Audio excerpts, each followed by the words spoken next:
I knew this final design would be 10 times better with like at least the jankiest sketch I can make. So that's what I did. With so many loose pieces, it's hard to change proportions later on since you have to basically individually scale everything separately and move everything around. So I began with blocking in all her basic shapes, keeping it pretty blocky and loose. So everything is pretty low poly and her face is super simple. I definitely made her hair too polished at this point since I never actually have her hair look like this in any of her poses. And the hair was my biggest hassle in the entire process. You know, since most of the time I had a hat on her head. So why did I do it like that?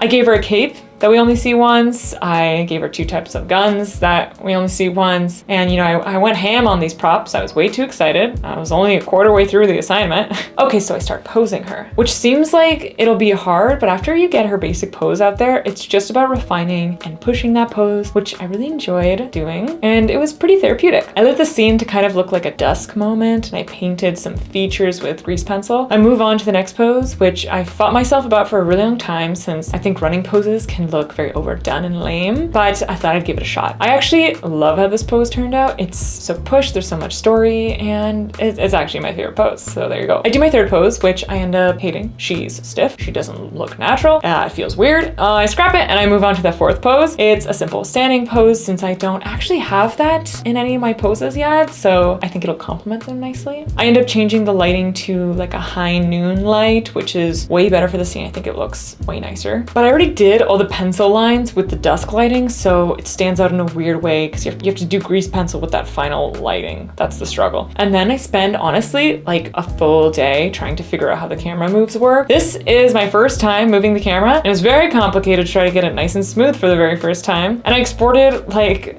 10 versions of each pose. It was a nightmare. And I end up keeping that sitting pose since, you know, it was already done. And it was nice to have a different vibe for the pose. And I kind of like hide it in the back, so it's not really in focus. This was definitely my favorite assignment. I'm a character designer, so creating these characters in 3D gave a whole new dimensionality to my designs. And I learned so much since this character that my next characters will be even more pushed, which I'm very excited about.